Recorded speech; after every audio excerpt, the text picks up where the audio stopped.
Good morning, everyone, and welcome to the PivotBoss pre-market video for Thursday, May 11th, 2023. I am Frank Ochoa, aka PivotBoss. We are post-inflation data. If you look here at the ES, we have continued to hold just below that 4,200 market structure edge. We have the 4060 level right here that has been tremendous support and had been prior resistance. And then down here, you got about the 3850 level. That's the lower edge of this range, and you can see how often we've tested the upper edge, how often we've been at the lower edge just in the recent months. If we back this out even to last May, of course, we've continued to be in that zone since last May as well. So this is a full year of trading well within this range and honoring these boundaries. We're now within a very clear expanding range here.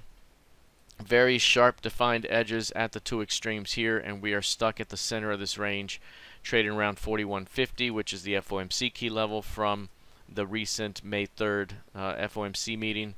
You also see here that the previous session here we had inflation data come out and a strong high develop. Now this was a unique rejection style day. It was a strong high with a wide-ranging day. Very similar to this day right there. That was a similar day. That was inflation data day. A strong high in the morning. And then, of course, you had a wide-ranging range the rest of the day. Didn't look like a classic rejection, but the intraday did. And that is what mattered here. That rejection led ultimately to more weakness ahead. This is very similar. Similar style rejection here, although, again, still within the range. We could still see some chop here. Until we see a breakout from the range. Failure to hold 4060 will open up that 3850. Until then, again, a move to an edge could provide an opportunity to fade it back until proven otherwise. So still in the range, a bit of a downward bias from yesterday's early rejection. If we take a look at the NQ, similar price action, although the NQ a bit more bullish. This one right here may see an initial fade after trend day style move, where you had an up day here the previous session, closed near the highs, and now you're seeing an early rejection at the previous session's high, which would open up a return back toward the previous session's midpoint. The previous session's midpoint is perfectly on top of the previous month's close. That dot is one and the same, and so again a return back to that black dot slash gold dot could be in play. The previous session's midpoint is 324.75, and that's the exact same level here as this previous close, which is 25.75. So basically right on top of each other. So failure to reestablish back through 13.450 could open up a return back to this lower level and maybe even lower. So again, watching for signs of a failed breakout here for the NQ. Taking a look at crude oil, this one's down 1.6% at the moment. We're seeing a push below the previous session's lows, and we are now approaching, or we just pushed through, two-day lows as well. We have three-day lows right here, a bit of selling pressure that's popped off in pre-market and overnight trading here, and now we're seeing a push back into recent support. So you have these recent support lows. Given the rejection we've seen, day one rejection, and the continuation we've seen here, we've got a couple of absorption days here, digestive days. This push down could provide an opportunity to look for a rejection. A rejection anywhere between 70 and 71 here could provide an opportunity at looking at defending for a return back to 76 to 77 up above. So right now this weakness could provide the opportunity for bulls to defend or look for rejection to defend, which could provide an opportunity to push this thing back up.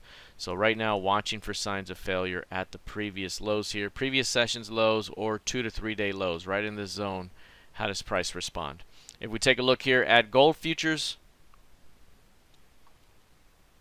gold continues to trade well within range here. This range has been in play for a while. We talked about the 1980 to 2060 range. Right now we're trading well within that range over the last few weeks, and we really haven't gotten outside of it in a while.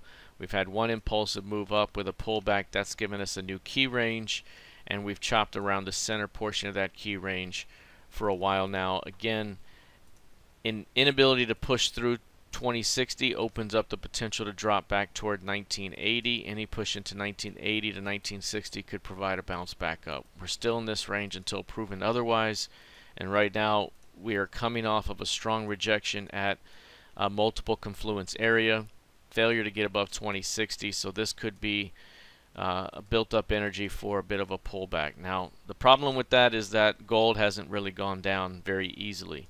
It's been sideways to up, so you know, again, fading into this move right now could be unfruitful here, as this market continues to be mostly range bound sideways with an upward bias. So continuing to watch this within the range. Eventually a move outside of 1980 or outside of 2060 could open up a tremendous move ahead. Lastly, taking a look at the YM, you'll see right now the YM showed the most rejection in the previous session.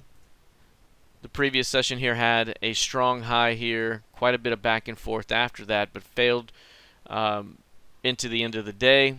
This was a strong high right at the previous month's midpoint and also at the May 3rd FOMC key level from below. Now we're starting to see some weakness here back toward the bottom of that range. So yesterday's rejection, most prominent in the YM, also in RTY, but most prominent in the YM. We're now seeing some weakness here at the moment. Again, any failure here into this zone could open up a retest of 33K. 33K is kind of that major level, that line in the sand in the chart there, that if price can push through it, it opens up the upside. If it fails at it, it opens up the downside. So a test at 33K rather, could be ahead for the YM. All right, that is it for now. We'll see how this plays out heading into the rest of the session. Good luck, trade well, and I'll see you in the trading room. Take care.